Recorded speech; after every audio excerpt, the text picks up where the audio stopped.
Going to town. After the sugar snow had gone, spring came. Birds sang in the leafing hazel bushes along the crooked rail fence. The grass grew green again, and the woods were full of wildflowers.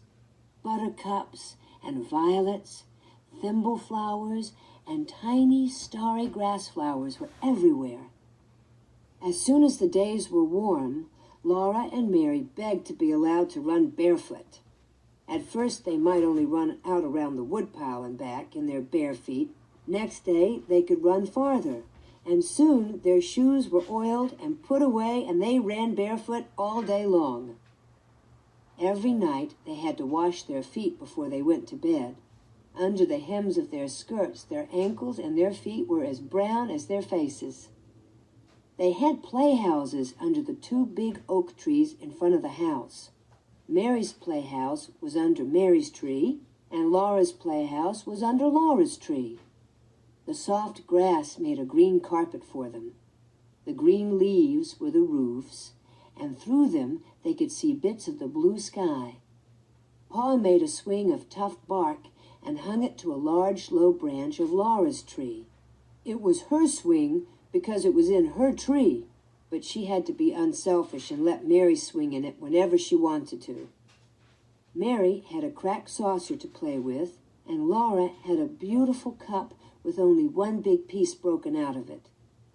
Charlotte and Nettie and the two little wooden men Pa had made lived in the playhouse with them. Every day they made fresh leaf hats for Charlotte and Nettie, and they made little leaf cups and saucers to set on their table. The table was a nice, smooth rock. Suki and Rosie, the cows, were turned loose in the woods now to eat the wild grass and the juicy new leaves. There were 2 little calves in the barnyard and 7 little pigs with the mother hog in the pig pen. In the clearing he had made last year, Pa was plowing around the stumps and putting in his crops. One night he came in from work and said to Laura, "What do you think I saw today?" She couldn't guess. "Well," Pa said, "when I was working in the clearing this morning, I looked up, and there at the edge of the woods stood a deer. She was a doe, a mother deer, and you'll never guess what was with her." "A baby deer?" Laura and Mary guessed together, clasping their hands. "Yes," Pa said, "her fawn was with her. It was a pretty little thing, the softest fawn color with big dark eyes. It had the tiniest feet, not much bigger than my thumb, and it had slender little legs and the softest muzzle. It stood there and looked at me with its large soft eyes, wondering what I was. It was not afraid at all." "You wouldn't shoot a little baby deer, would you, Pa?" Laura said. "No, never," he answered, "nor its ma, nor its pa. No more hunting now, till all the little wild animals have grown up. We'll just have to do without fresh meat till fall." Pa said that as soon as he had the crops in, they would all go to town. Laura and Mary could go too. They were old enough now. They were very much excited, and next day they tried to play going to town. They could not do it very well because they were not quite sure what a town was like. They knew there was a store in town, but they'd never seen a store. Nearly every day after that, Charlotte and Nettie would ask if they could go to town. But Laura and Mary always said, "No, dear, you can't go this year. Perhaps next year, if you're good, then you can go." Then one night Pa said, "We'll go to town tomorrow." That night, though it was the middle of the week, Ma bathed Laura and Mary all over, and she put up their hair. She divided their long hair into wisps, combed each wisp with a wet comb, and wound it tightly on a bit of rag. There were knobby little bumps all over their heads, whichever way they turned on their pillows. In the morning, their hair would be curly. They were so excited that they did not go to sleep at once. Ma was not sitting with her mending basket as usual. She was busy getting everything ready for a quick breakfast and laying out the best stockings and petticoats and dresses and Pa's good shirt, and her own dark brown calico with the little purple flowers on it. The days were longer now. In the morning, Ma blew out the lamp before they finished breakfast. It was a beautiful, clear spring morning. Ma hurried Laura and Mary with their breakfast, and she washed the dishes quickly. They put on their stockings and shoes while she made the beds. Then she helped them put on their best dresses, Mary's china blue calico and Laura's dark red calico. Mary buttoned Laura up the back, and then Ma buttoned Mary. Ma took the rags off their hair and combed it into long, round curls that hung down over their shoulders. She combed so fast that the snarls hurt dreadfully. Mary's hair was beautifully golden, but Laura's was only a dirt-colored brown. When their curls were done, Ma tied their sunbonnets under their chins. She fastened her collar with the gold pin, and she was putting on her hat when Pa drove up to the gate. He had curried the horses till they shone. He had swept the wagon box clean and laid a clean blanket on the wagon seat. Ma, with baby Carrie in her arms, sat up on the wagon seat with Pa, and Laura and Mary sat on a board fastened across the wagon box behind the seat. They were happy as they drove through the springtime woods. Carrie laughed and bounced, Ma was smiling, and Pa whistled while he drove the horses. The sun was bright and warm on the road. Sweet, cool smells came out of the leafy woods. Rabbits stood up in the road ahead, their little front paws dangling down and their noses sniffing, and the sun shone through their tall, twitching ears. Then they bounded away with a flash of little white tail. Twice, Laura and Mary saw deer looking at them with their large, dark eyes from the shadows among the trees. It was 7 miles to town. The town was named Pepin, and it was on the shore of Lake Pepin. After a long time, Laura began to see glimpses of blue water between the trees. The hard road turned to soft sand. The wagon wheels went deep down in it, and the horses pulled and sweated. Often Pa stopped them to rest for a few minutes. Then all at once, the road came out of the woods, and Laura saw the lake. It was as blue as the sky, and it went to the edge of the world. As far as she could see, there was nothing but flat blue water. Very far away, the sky and the water met, and there was a darker blue line. The sky was large overhead. Laura had never known that the sky was so big. There was so much empty space all around her that she felt small and frightened, and glad that Pa and Ma were there. Suddenly the sunshine was hot. The sun was almost overhead in the large empty sky, and the cool woods stood back from the edge of the lake. Even the big woods seemed smaller under so much sky. Pa stopped the horses and turned around on the wagon seat.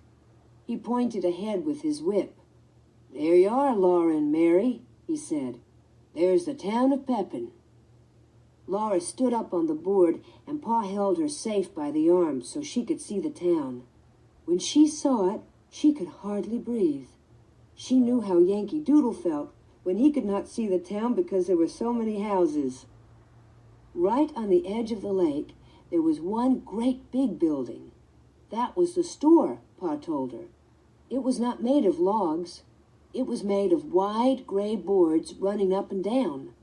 The sand spread all around it.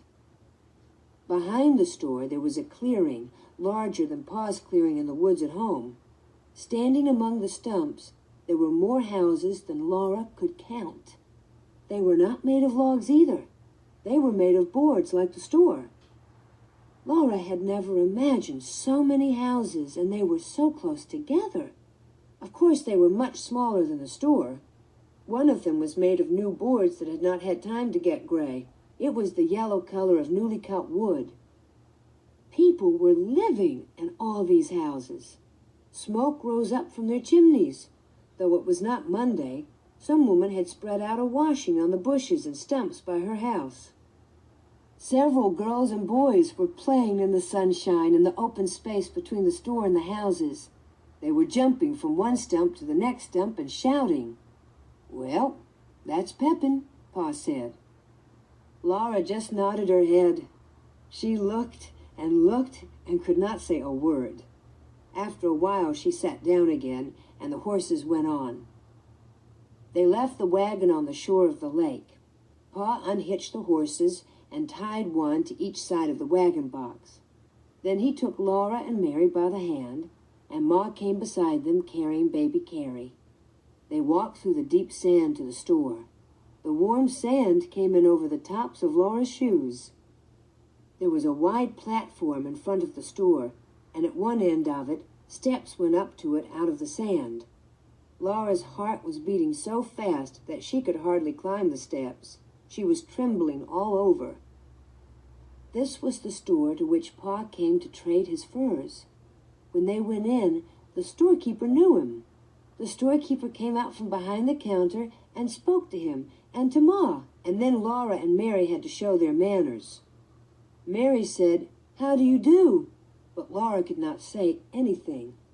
The storekeeper said to Pa and Ma, "That's a pretty little girl you've got there."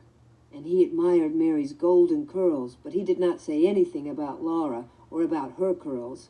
They were ugly and brown. The store was full of things to look at. All along one side of it were shelves full of colored prints and calicos. There were beautiful pinks and blues and reds and browns and purples. On the floor, along the sides of the plank counters, there were kegs of nails and kegs of round gray shot, and there were big wooden pails full of candy. There were sacks of salt and sacks of store sugar.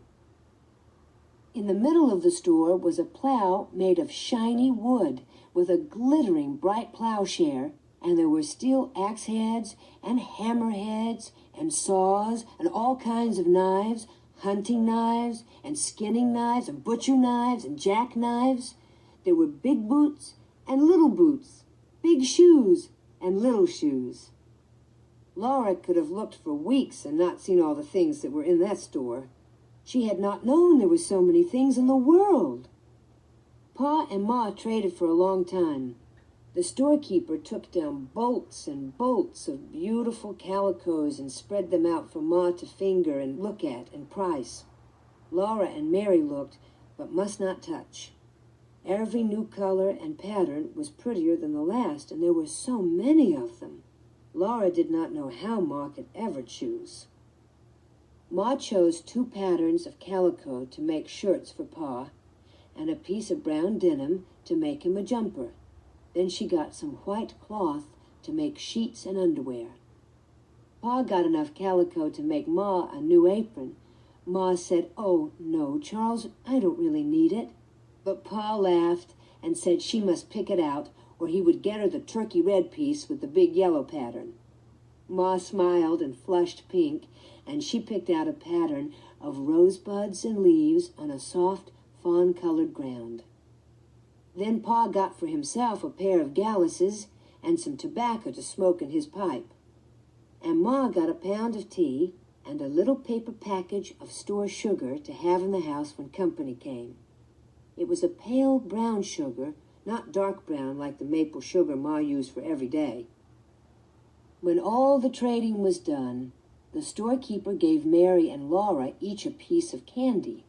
They were so astonished and so pleased that they just stood looking at their candies. Then Mary remembered and said, "Thank you." Laura could not speak. Everybody was waiting, and she could not make a sound. Ma had to ask her, "What do you say, Laura?" Then Laura opened her mouth and gulped and whispered, "Thank you."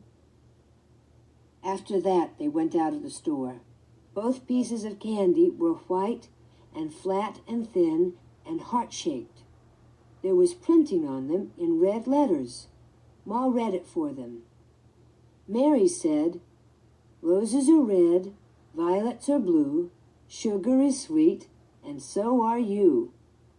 Laura said only, "Sweets to the sweet." The pieces of candy were exactly the same size. Laura's printing was larger than Mary's. They all went back through the sand to the wagon on the lake shore. Pa fed the horses. On the bottom of the wagon box, some oats he had brought for their dinner. Ma opened the picnic box. They all sat on the warm sand near the wagon and ate bread and butter and cheese, hard-boiled eggs, and cookies. The waves of Lake Pepin curled up on the shore at their feet and slid back with the smallest hissing sound. After dinner, Pa went back to the store to talk a while with other men. Ma sat holding Carrie quietly until she went to sleep, but Laura and Mary ran along the lake shore, picking up pretty pebbles that had been rolled back and forth by the waves until they were polished smooth. There were no pebbles like that in the big woods. When she found a pretty one, Laura put it in her pocket, and there were so many, each prettier than the last, that she filled her pocket full. Then Pa called, and they ran back to the wagon, for the horses were hitched up and it was time to go home. Laura was so happy when she ran through the sand to Pa with all those beautiful pebbles in her pocket. But when Pa picked her up and tossed her into the wagon, a dreadful thing happened. The heavy pebbles tore her pocket right out of her dress. The pocket fell, and the pebbles rolled all over the bottom of the wagon box. Laura cried because she had torn her best dress. Ma gave Carrie to Pa and came quickly to look at the torn place. Then she said it was all right. "Stop crying, Laura," she said. "I can fix it." She showed Laura that the dress was not torn at all, nor the pocket. The pocket was a little bag sewed into the seam of the dress skirt and hanging under it. Only the seams had ripped. Ma could sew the pocket in again as good as new. "Pick up the pretty pebbles, Laura," Ma said. "And another time, don't be so greedy." So Laura gathered up the pebbles, put them in the pocket, and carried the pocket in her lap. She did not mind very much when Pa laughed at her for being such a greedy little girl that she took more than she could carry away. Nothing like that ever happened to Mary. Mary was a good little girl who always kept her dress clean and neat and minded her manners. Mary had lovely golden curls, and her candy heart had a poem on it. Mary looked very good and sweet, unrumpled and clean, sitting on the board beside Laura.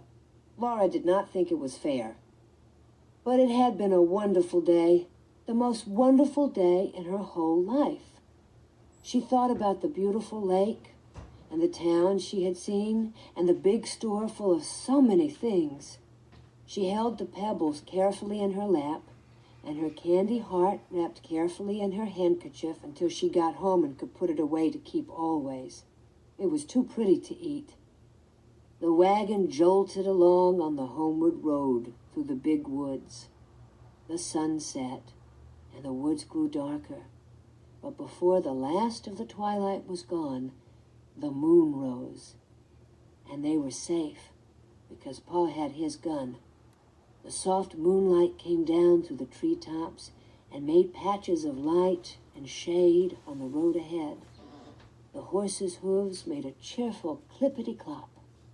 Laura and Mary did not say anything because they were very tired, and Ma sat silently holding baby Carrie sleeping in her arms.